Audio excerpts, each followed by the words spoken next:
আজকের দুটো আলোচিত বিষয়ের মধ্যে ইতিমধ্যে আমাদের অবস্থান পরিষ্কার করেছি, যেটা দল হিসেবে 2 মেয়াদের বেশি কেউ প্রধানমন্ত্রী থাকতে পারবে না, এটি আমাদের দলীয় পজিশন।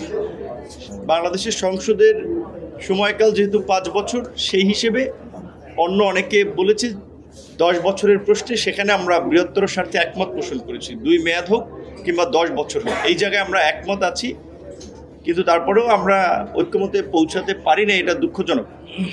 সকলেরই মনে রাখা দরকার যে একটা গণ-অভ্যুত্থান পরবর্তী পরিস্থিতিতে আমরা আজকের এই আলোচনাগুলো করছি, এবং ভবিষ্যতে যেন কেউ ক্ষমতা থেকে স্বৈরতান্ত্রিক হয়ে উঠতে না পারে, সেই কারণেই কিন্তু আমরা রাষ্ট্র কাঠামোর সংস্কার সহ প্রধানমন্ত্রী, রাষ্ট্রপতি বা গুরুত্বপূর্ণ বিষয়গুলোর পদের ক্ষমতার ভারসাম্য নিয়ে কথা বলছি।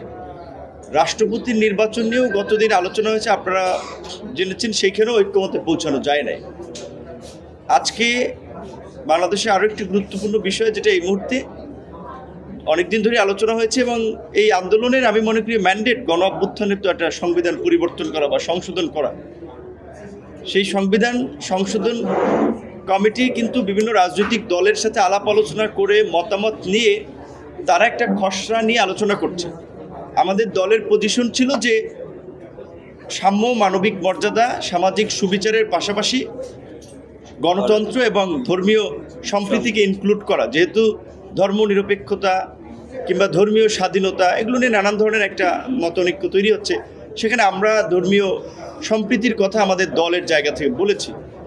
কমিশন অন্যান্য দলগুলোর প্রস্তাবের আলোকে তারা সাম্য, মানবিক মর্যাদা, সামাজিক সুবিচার এবং গণতন্ত্র এইটুকু তারা বিবেচনা করেই কিন্তু তারা আলোচনার সিটে আমাদেরকে দিয়েছে। এখানে আজকে আলোচনায় পৌঁছানো যায় নাই শেষ পর্যন্ত। সেখানে অনেকে বলার চেষ্টা করেছেন যে এটা পার্লামেন্টের যারা আপনার বিজয়ী দল বা যারা সরকার গঠন করবে তারা পার্লামেন্ট এসে ঠিক করবে।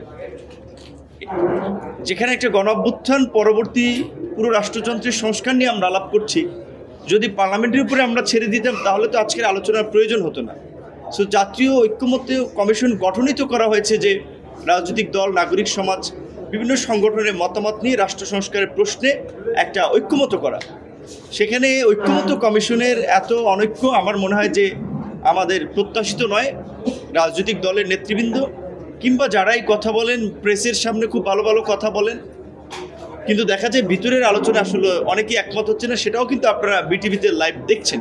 তো আমাদের প্রত্যাশা থাকবে যে যেহেতু 2 দিনের গ্যাপ নিয়ে আবার বুধবারে আলোচনাটা শুরু হচ্ছে এবং বেশ কয়েকটি বিষয় ঝুলে আছে, এনসিসি, দ্বিকক্ষ বিশিষ্ট পার্লামেন্ট, রাষ্ট্রপতি নির্বাচনের প্রক্রিয়া, প্রধানমন্ত্রীর মেয়াদ এবং সংসদে নারীর প্রতিনিধিত্ব, এই প্রায় 5-6টা বিষয় ঝুলে আছে, যেগুলো আলোচনা হয়েছে দফায় দফায়, একমতে পৌঁছানো যায় নাই। তো আমাদের প্রত্যাশা থাকবে যে রাজনৈতিক দলগুলো যার যার দলের জায়গা থেকে আলোচনা করে দলের একটা ক্লারিফিকেশন নিয়ে আসবে। এইখানে তো দলের বক্তব্যে রিজিড থাকার আসলে বিষয় না, সবার আলাপ আলোচনার সাপেক্ষে জাতীয় ঐক্যের স্বার্থে প্রয়োজনে নিজের অবস্থান থেকে একটু ছাড় দিয়েই তো ঐক্যমতে পৌঁছাতে হবে। এখন এইখানেও বারবার এসে যদি আবার আমাদের আসলে দলের ফোনের অপেক্ষায় থাকা লাগে যে আমাদের দল এটাতে একমত হয় কিনা, তাহলে তো ঐক্যমত্য কমিশনের মিটিংয়ে আসলে ফায়দাটা কি, বারবার যদি ওখানে ঝুলে যাচ্ছে।